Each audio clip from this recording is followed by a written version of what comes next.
நற்செய்தி வாசகம். புனித மாற்கு எழுதிய தூய நற்செய்தி அதிகாரம் 10 இறைவார்த்தைகள் 13 தொடக்கம் 16. அக்காலத்தில் சிறு பிள்ளைகளை இயேசு தொட வேண்டுமென்று அவர்களை சிலர் அவரிடம் கொண்டு வந்தனர். சீடர்களோ அவர்களை அதட்டினர். இயேசு இதைக் கண்டு கோபம் கொண்டு, சிறு பிள்ளைகளை என்னிடம் வரவிடுங்கள், அவர்களை தடுக்காதீர்கள், ஏனெனில் இறையாட்சி இத்தகையோருக்கே உரியது. இறையாட்சியை சிறு பிள்ளையைப் போல் ஏற்றுக்கொள்ளாதோர் அதற்கு உட்பட மாட்டார் என உறுதியாக உங்களுக்கு சொல்கிறேன் என்றார். பிறகு அவர் அவர்களை அரவணைத்து தம் கைகளை அவர் மீது வைத்து ஆசி வழங்கினார். கிறிஸ்து வழங்கும் நற்செய்தி. கிறிஸ்துவே உமக்கு புகழ். சிந்தனை. இறையாட்சியை சிறு பிள்ளையைப் போல் ஏற்றுக்கொள்ளாதோர் அதற்கு உட்பட மாட்டார் என உறுதியாக உங்களுக்கு சொல்கிறேன் என்று இயேசு கூறுவதை வாசிக்க கேட்கின்றோம். எளிமை, நம்பிக்கை, வஞ்சகம், சூதுவாது இல்லாத தூய்மை, வெளிப்படைத்தன்மை, நெகிழ்ச்சி போக்கு என்பன சிறு பிள்ளைகளின் தன்மையாகும். தீமையை சிந்திக்கக்கூடிய அளவுக்கு இன்னும் அவர்கள் வளராதவர்கள். தங்களை சீண்டுபவர்களை உடனே மன்னிப்பவர்கள், ஒப்புரவை உடனடியாக மேற்கொள்ளக்கூடியவர்கள், பெற்றோரின் பராமரிப்பிலே அசையாத நம்பிக்கை கொண்டிருப்பவர்கள்.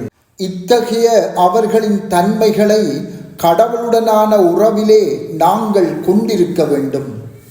நாங்கள் வளரும் போது, எமது அறிவு வளர்ச்சி அடையும் போது, சிறுவர்களாக நாங்கள் இருந்தபோது கொண்டிருந்த மிக முக்கியமான பண்புகளை நாம் இழந்து விடுகிறோம்.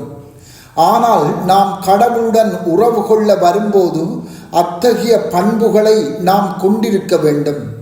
முக்கியமாக கடவுளின் முழுமையான நம்பிக்கைக்கும் அவரில் தங்கி வாழ்வதற்கும் இட்டு செல்லுகின்ற பண்புகளை நாம் ஒருபோதும் இழந்துவிடக்கூடாது. சிறுவர்கள் பலவீனமானவர்கள், அதாவது அவர்கள் தங்களை பராமரித்து கொள்ள மாட்டார்கள். அதற்காக அவர்கள் முழுமையாக மற்றவர்களில், முக்கியமாக பெற்றோர்களில் தங்கி வாழ்பவர்கள். அதனாலே குழந்தைகள் நாம் எவ்வாறு கடவுளிடம் அண்டி செல்ல வேண்டும் என்பதற்கு சிறந்த எடுத்துக்காட்டாக திகழ்கின்றார்கள். நாங்கள் எங்கள் பலவீனங்களையும் தங்கி வாழ வேண்டும் என்பதையும் உணர்ந்து கொள்ள வேண்டும். எங்களை நாம் பராமரித்து கொள்ள முடியாது என்பதை நாம் உறுதியான மனத்துடன் ஏற்றுக்கொள்ள வேண்டும். எமது உணவு, உடை, உறைவிடம் போன்ற உடல் சார்ந்த தேவைகளை நாம் நிறைவேற்றினாலும் எமது ஆன்மீக தேவைகளை நாம் எள்ளளவும் நிறைவேற்ற முடியாது என்பதை உணர்ந்து கொள்ள வேண்டும். எமது ஆன்மீக தேவைகளுக்காக நாம் இறைவனின் இரக்கத்திலேயே தங்கி வாழ வேண்டும். நாங்கள் ஆன்மீக பிராணிகள் என்பதை மறந்துவிடக்கூடாது. எமது ஆன்மீக தாகங்களும் நிறைவு செய்யப்பட வேண்டும். அதுவே எமது வாழ்வின் மையமாக இருக்கின்றது. நாம் பெற்றுக்கொள்ளும் உடல் தேவைகள் எமது ஆன்மீக தேவைகளை ஒருபோதும் ஈடு செய்ய மாட்டாதவை. கடவுள் மட்டுமே எமது ஆன்மீக தாகத்தை நிறைவு செய்யக்கூடியவர். நாம் எமது ஆன்மீக தாகத்தை நிறைவு செய்ய என்ன முயற்சிகளை மேற்கொள்ளுகின்றோம்? எம்மால் அதை நிறைவு செய்ய முடியாது என்பதை உணர்ந்து ஆண்டவரிடம் உண்மையான தாகத்தோடு வருகின்றோமா, அல்லது உடல் தேவைகளை நிறைவு செய்ய வேண்டும் என்பதற்காக வருகின்றோமா? எமது வாழ்வுக்கு நாமே பொறுப்பாளிகள் என்று ஏற்று வாழ்வது முக்கியமானது.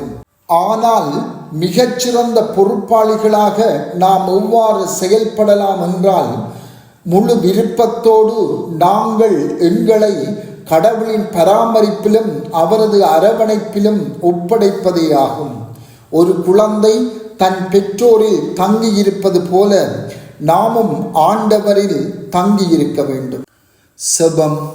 ஆண்டவரே, எமது ஆன்மா உம்மிலே அமைதி காணாதவரை அது ஒருபோதும் அமைதி காணாது.